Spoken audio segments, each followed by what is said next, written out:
Good morning, students. How are you? Today's topic is advantages and limitation of plowing back of profit or retained profit. आज का हमारा topic क्या है? Ploughing back of profit या retained profit के आज हम एडवांटेजेस भी करेंगे और इसकी हम लिमिटेशन भी करेंगे। एडवांटेजेस हम स्टार्ट करने जा रहे हैं। एडवांटेजेस में हम इसके फ़ायदे बताएंगे। एडवांटेजेस का सबसे पहला पॉइंट है cheapest source of finance. Advantages का सबसे पहला पॉइंट क्या है? Cheapest source of finance. It is the cheapest source of finance because the company does not have to spend any amount in obtaining it. Plowing back of profit जो है finance का सबसे सस्ता वाला सोर्स है, क्योंकि इस सोर्स से पैसा इकट्ठा करने के लिए कंपनी को किसी भी तरीके का कोई भी पैसा खर्च नहीं करना पड़ता। क्योंकि बेटा ये प्रॉफिट का ऐसा शेयर होता है जो शेयर होल्डर्स को डिवाइड ना करके एक अलग रिजर्व फंड में डाल दिया जाता है और उस पैसे को जब भी बिजनेस को ज़रूरत पड़ती है उस फंड में से पैसा निकाला जाता है और टाइमली बिजनेस की जो फ्यूचर की नीड्स हैं इस पैसे से पूरी की जाती है। इसका मतलब इस पैसे से बिजनेस की फ्यूचर की नीड्स को पूरा करना है और इस पैसे को इकट्ठा करने के लिए कंपनी को किसी भी तरीके का कोई भी पैसा खर्च नहीं करना पड़ता। तो ये जो सोर्स है प्लोइंग बैक ऑफ प्रॉफिट वाला जो है ये फाइनेंस का सबसे चीपर वाला सोर्स है। The profit transferred to the journal reserve belongs to the shareholders. ये जर्नल रिजर्व में जो डाला जाता है वो शेयर होल्डर्स का ही पैसा होता है जो उन्हें दिया नहीं जाता, एक अलग फंड में डाल दिया जाता है। As a reward they expect a little more dividend, but they cannot pressurize the company for it. अब इस फंड में से पैसे को निकाला जाएगा जब जरूरत होगी, तो कंपनी पे इस तरीके का कोई भी प्रेशर नहीं होता। क्यों? क्योंकि ये वाला जो चीपेस्ट सोर्स है फाइनेंस का, इसके लिए कंपनी को किसी भी तरीके का कोई भी पैसा खर्च नहीं करना पड़ता। उसके बाद है second point, safety from trade cycle. इस तरीके से हमारे जो ट्रेड के साइकिल हैं, व्यापार के जो चक्र हैं, वो भी सुरक्षात्मक तरीके से चलते रहते हैं, उनके ऊपर भी ज़्यादा इफेक्ट नहीं आता। There are many ups and down in the business. आप सबको पता है बेटा बिजनेस में बहुत से अप्स और डाउन्स आते हैं। The amount lying in journal reserve protect the company from the bad effect of these ups and downs. अब अप्स और डाउन्स का इफेक्ट इस पैसे के कारण कंपनी को कम झेलना पड़ता है। क्यों? क्योंकि कंपनी के पास एक रिजर्व फंड में पैसा पड़ा हुआ है, चाहे अप आए चाहे डाउन की कंडीशन हो, इस रिजर्व फंड में से कंपनी पैसा निकालती है और अपनी जो ज़रूरतें हैं उसे जो है इस पैसे से पूरा किया जाता है। तो ये वाला पैसा जो है ट्रेड साइकिल्स के लिए भी सेफ्टी पॉइंट ऑफ व्यू से बढ़िया होता है जब बिजनेस में अप्स और डाउन आ रहे होते हैं। उसके बाद है third point, stable dividend policy. इस पैसे के कारण फ्लोइंग बैक ऑफ प्रॉफिट या रिटेन्ड प्रॉफिट के कारण जो कंपनी की या बिजनेस की जो डिविडेंड की पॉलिसी होती है वो भी स्ट्रॉन्ग होनी शुरू हो जाती है और स्टेबल रेट से हम डिविडेंड की पॉलिसी को अपना सकते हैं। A company can adopt the policy of stable dividend on the strength of journal reserve. एक कंपनी अपनी डिविडेंड की पॉलिसी स्टेबल तभी रख पाती है जब उसके पास जर्नल रिजर्व बहुत ज़्यादा मात्रा में पड़े हुए होते हैं, उसके फंड में पैसा जब बहुत ज़्यादा पड़ा हुआ होता है तो इस पैसे का यूज किया जाएगा। स्टेबल डिविडेंड पॉलिसी क्या है वो आपको पता होना चाहिए। Stable dividend policy refers to the declaration of almost the same rate of dividend in all the years। इसका मतलब है कि हर साल जो बिजनेस या कंपनी है अपना डिविडेंड जो है ऑलमोस्ट सेम रेट से ही क्या करे, डिक्लेयर करे। अब जो भी कंपनी या बिजनेस सेम रेट से डिविडेंड डिक्लेयर करता है इसका मतलब उसकी डिविडेंड की जो पॉलिसी है वो ऑलमोस्ट स्टेबल लेवल की ही रहती है। If any given year profit is inadequate, then by making use of the journal reserve, the level of dividend can be maintained। किसी साल मान लीजिए कंपनी को ज़्यादा प्रॉफिट नहीं हुए तो जर्नल रिजर्व वाले फंड के पैसे से आप डिविडेंड को टाइमली मेंटेन रख सकते हो और उस पैसे से डिविडेंड का भुगतान कर सकते हो। तो इस पैसे का यूज़ जो हमारा फ्लोइंग बैक ऑफ प्रॉफिट या रिटेन्ड प्रॉफिट का जो पैसा है जो हम जर्नल रिजर्व में डालते हैं ये हम अपनी डिविडेंड की पॉलिसी जब कभी हमारी स्टेबल नहीं रह पाती, जिस साल हमें प्रॉफिट नहीं होता उस साल भी डिविडेंड की पॉलिसी को स्टेबल रखने में ये पैसा जो है बिजनेस की काफ़ी क्या करता है, हेल्प करता है। उसके बाद है easy expansion of company. Company को अपना बिजनेस एक्सपेंड करना है तो भी फ्लोइंग बैक ऑफ प्रॉफिट के पैसे से किया जा सकता है, जर्नल रिजर्व से किया जा सकता है। Expansion plan of the company can be executed safely. Business को आगे की ओर बढ़ाने के प्लान बहुत सुरक्षात्मक तरीके से किए जाते हैं, बढ़िया तरीके से किए जाते हैं ताकि बिजनेस को अच्छे से एग्जीक्यूट किया जा सके। कौन से पैसे से? जो फ्लोइंग बैक ऑफ प्रॉफिट वाला पैसा है या जर्नल रिजर्व वाला पैसा है उस पैसे को बिजनेस की फ्यूचर की नीड्स को पूरा करने के लिए, बिजनेस को एक्सपेंड करने के लिए, बिजनेस के डेवलपमेंट में इस पैसे का बहुत बढ़िया तरीके से क्या किया जाता है, यूज़ किया जाता है जिससे कंपनी आगे की ओर बढ़ सकती है। उसके बाद है increase in the value of shares. Shares की वैल्यू को भी बढ़ाना है तो हमारे जर्नल रिजर्व में पैसा ज़्यादा होना चाहिए ताकि बिजनेस की या कंपनी की फाइनेंशियल जो पोजीशन है वो स्ट्रॉन्ग हो, उसे स्ट्रेंथ मिले। As the general reserve grows in the size the company's financial strength goes on improving. बेटा जिस भी कंपनी की फाइनेंशियल स्ट्रेंथ स्ट्रॉन्ग होती है वो कंपनी अपने बिजनेस के साइज को बढ़ा सकती है, वो अपने बिजनेस को एक्सपेंड कर सकती है। जब अपने वो बिजनेस को एक्सपेंड करेगी, बढ़ाएगी, उसके शेयर्स की वैल्यू अपने आप क्या होनी शुरू हो जाएगी, इंक्रीज होनी शुरू हो जाएगी। Consequently market price of the shares appreciated. उसके शेयर्स की मार्केट प्राइस जो है अपने आप स्ट्रॉन्ग होनी शुरू हो जाएगी, उसे स्ट्रेंथ मिलनी शुरू हो जाएगी। क्यों? क्योंकि उस कंपनी के पास जर्नल रिजर्व जो है काफ़ी ज़्यादा है। उसके बाद है इंक्रीज इन कैपिटल फॉर्मेशन। अब बेटा ये जर्नल रिजर्व का जो पैसा है इस पैसे को बिजनेस में जब लगाया जाएगा तो पैसे से और ज़्यादा पैसा कमाया जाएगा, कैपिटल का फॉर्मेशन होगा, पूंजी का निर्माण होगा। More the saving of the country are increased greater is the volume of the capital formation. बेटा किसी भी कंट्री की जो कैपिटल फॉर्मेशन का लेवल है वो किसके कारण बढ़ना शुरू होता है?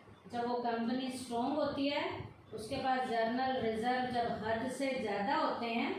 Flowing back of profit is in the sense investment of saving. अब ये फ्लोइंग बैक ऑफ प्रॉफिट जो है वो एक सेविंग का ही पैसा है जो कंट्री को और कंपनी को स्ट्रेंथ देने में रोल प्ले कर रहा है।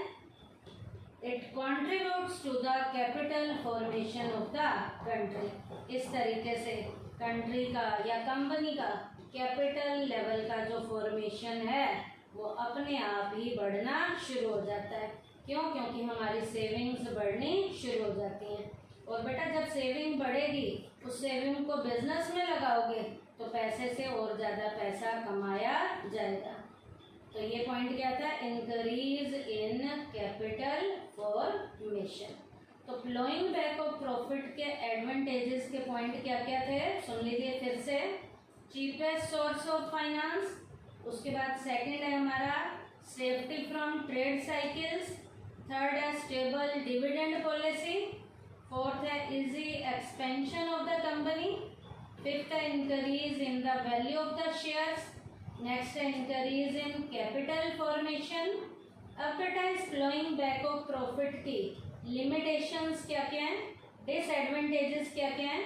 पहला डिसएडवांटेज का पॉइंट है डेंजर ऑफ मोनोपोली। मोनोपोली की सिचुएशन को यहाँ पर कंपनी को फेस करना पड़ता है। Uh company's financial position get strengthened when it accumulates large amount of undistributed profit in the form of journal reserve। अब जिस भी कंपनी के पास जर्नल रिजर्व का पैसा जितना ज़्यादा होता है, वो कंपनी लार्ज अमाउंट का पैसा अपनी सेविंग में बचा कर रखती है। उसकी फाइनेंशियल पोजीशन उस कंपनी की उतनी ज़्यादा क्या होती है? स्ट्रॉन्ग होती है। Such companies develop quickly and after some time assume the form of monopoly. ऐसी कंपनीज फाइनेंशियली बहुत स्ट्रॉन्ग होती हैं और उनका विकास बहुत तेज गति से होता है। ऐसी कंडीशन में उनमें मोनोपोली की कंडीशन आनी शुरू हो जाती है, एकाधिकार की सिचुएशन आनी शुरू हो जाती है। वो मार्केट के ऊपर अपनी मोनोपोली बनाने लग जाती हैं क्योंकि उनकी फाइनेंशियल पोजीशन क्या है? काफ़ी स्ट्रॉन्ग है और वो काफ़ी तेज गति से डेवलपमेंट की ओर जा रही हैं। And after some time assume the form of monopoly. कुछ टाइम पीरियड के बाद वहाँ एकाधिकार की स्थिति बननी शुरू हो जाती है। Consequently evils of monopoly manifest themselves. और कुछ टाइम पीरियड के बाद जब मोनोपोली की सिचुएशन आ जाती है तो इसका नुकसान होता है। The greatest disadvantage of monopoly is to charge high price for commodities. Monopoly का सबसे नेगेटिव इम्पैक्ट क्या आता है? जो कंपनी मोनोपोली वाली कंडीशन में आ जाती हैं वो कंपनीज अपने प्रोडक्ट की कीमत कस्टमर से हद से ज़्यादा चार्ज करती है। तो मोनोपोली वाली कंडीशन भी किसके कारण आती है देश में? फ्लोइंग बैक ऑफ प्रॉफिट के कारण। क्यों? क्योंकि उन कंपनीज की सेविंग बहुत बढ़िया है, उनके जर्नल रिजर्व बहुत बढ़िया है, उनका ग्रोथ लेवल बहुत तेज़ी से होना शुरू हो जाता है। वो मार्केट में अपनी मोनोपोली बनानी शुरू कर देती हैं। और मोनोपोली का सबसे नेगेटिव इम्पैक्ट क्या है कि वो कंपनी अपने प्रोडक्ट की प्राइसेस को बहुत ज़्यादा कर देती हैं। इसका इम्पैक्ट मार्केट पे आना शुरू हो जाता है। किस रूप में? डेंजर ऑफ मोनोपोली के रूप में। उसके बाद सेकंड पॉइंट है डेंजर ऑफ ओवर कैपिटलाइजेशन। क्या? Danger of over capitalization. Large size of the general reserve leads to excessive capital with the company, and if profits do not grow in the same proportion, it may give rise to the situation of over capitalization। अब बेटा जिस भी company के पास journal reserve का पैसा जितना ज़्यादा होगा वो अपने शेयर होल्डर्स को प्रॉफिट का हिस्सा डिविडेंड कम देंगे और जर्नल रिजर्व में जितना ज़्यादा रखेंगे, इसका मतलब उस कंपनी के पास हद से ज़्यादा पैसा जो है पड़ा हुआ है। पैसा क्या है? हद से ज़्यादा है। और हद से ज़्यादा जब पैसा कंपनी के पास होता है तो कौन सी सिचुएशन आ जाती है? ओवर कैपिटलाइजेशन की सिचुएशन आ जाती है। It is not a comfortable situation for the company. अब ये सिचुएशन किसी भी कंपनी के लिए बढ़िया नहीं होती। बेटा कंपनी के पास उतना ही पैसा हो जिसको वो यूज में लाए ताकि पैसे की वेस्टेज ना हो। अब यहाँ बेटा हद से ज़्यादा पैसा पड़ा है, ओवर कैपिटलाइजेशन की सिचुएशन है, तो पैसे की क्या हो रही है? वेस्टेज होनी शुरू हो गई है। और ये ओवर कैपिटलाइजेशन की सिचुएशन कभी भी बढ़िया नहीं होती। कैपिटल उतना होना चाहिए सफिशिएंट लेवल का जिसका बेस्ट डायरेक्शन में क्या किया जा सके? यूज किया जा सके। तो यहाँ एग्जेसिव लेवल की कैपिटल के होने से ओवर कैपिटलाइजेशन के जो खतरे हैं वो भी यहाँ पर कंपनी को क्या करने पड़ते हैं? फेस करने पड़ते हैं। और ये सिचुएशन हमेशा एडवर्स लेवल की सिचुएशन होती है। इससे फायदे के बजाय क्या मिलते हैं? नुकसान मिलते हैं। नेक्स्ट है possibility of loss to share holders. अब यहाँ पर बेटा शेयर होल्डर्स को भी लॉस की संभावना बढ़नी शुरू हो जाती है। क्या? शेयर होल्डर्स के लॉस के चांसेस भी बढ़ने शुरू हो जाते हैं। The general reserve fund is built by paying a low rate of dividend to the share holders. बेटा जर्नल रिजर्व का फंड कब बढ़ता है? जब शेयर होल्डर्स को उन्हें प्रॉफिट में से डिविडेंड क्या दिया जाता है? कम दिया जाता है। शेयर होल्डर्स को डिविडेंड कम देने से जब यहाँ जर्नल रिजर्व का फंड बढ़ना शुरू हो जाता है, if the reserve so accumulated are not used properly. अब इस पैसे का बेस्ट डायरेक्शन में यूज भी नहीं हो रहा। क्यों? क्योंकि शेयर होल्डर्स को प्रॉफिट का हिस्सा डिविडेंड के रूप में काफ़ी कम दिया जा रहा है। The share holders tend to lose. अब शेयर होल्डर्स को लॉस होना शुरू हो जाता है। अब बेटा जब किसी भी शेयर होल्डर को बिजनेस में इन्वेस्ट करने के बाद आप डिविडेंड कम दोगे तो शेयर होल्डर्स कंपनी से क्या होने शुरू हो जाते हैं? नाराज होने शुरू हो जाते हैं और वो कंपनी से अपना पैसा वापस मांगना शुरू कर देते हैं। तो ये सिचुएशन भी अच्छी नहीं है। क्यों? क्योंकि फ्लोइंग बैक ऑफ प्रॉफिट के कारण हमारे शेयर होल्डर्स के लॉस के चांसेस बढ़ने शुरू हो जाते हैं। तो ये भी फ्लोइंग बैक ऑफ प्रॉफिट के कारण है, क्योंकि फ्लोइंग बैक ऑफ प्रॉफिट में वही पैसा आता है जो शेयर होल्डर्स में डिवाइड ना करके एक अलग रिजर्व फंड में डाल दिया जाता है और उस पैसे को बिजनेस की फ्यूचर की नीड्स को उस पैसे से क्या किया जाता है? पूरा किया जाता है। लेकिन इस पैसे को जब हम शेयर होल्डर्स को नहीं देंगे तो हमारे शेयर होल्डर्स के घर में डिविडेंड कम जाएगा। डिविडेंड जब शेयर होल्डर के घर में कम जाएगा तो शेयर होल्डर्स के लॉस के चांसेस बढ़ने शुरू हो जाएंगे। तो ये पॉइंट क्या था? Possibility of loss to share holders. Flowing back of profit की लिमिटेशन के पॉइंट फिर से सुन लीजिए। क्या क्या? First, danger of monopoly. Second, danger of over capitalization. Third, possibility of loss to share holders. तो आज के टॉपिक में बेटा हमने क्या किया? एडवांटेजेस और लिमिटेशंस किए हैं फ्लोइंग बैक ऑफ प्रॉफिट या रिटेन्ड प्रॉफिट की। एडवांटेजेस क्या क्या हैं? चीपेस्ट सोर्स ऑफ फाइनेंस है, सेफ्टी फ्रॉम ट्रेड साइकिल्स है, स्टेबल डिविडेंड पॉलिसी है, इजी एक्सपेंशन ऑफ कंपनी है, increase in the value of shares और लास्ट है इंक्रीज इन कैपिटल फॉर्मेशन। और लिमिटेशन के पॉइंट 3 हैं। First, danger of monopoly. Second, danger of over capitalization. Third, possibility of loss to share holders. Thank you बेटा।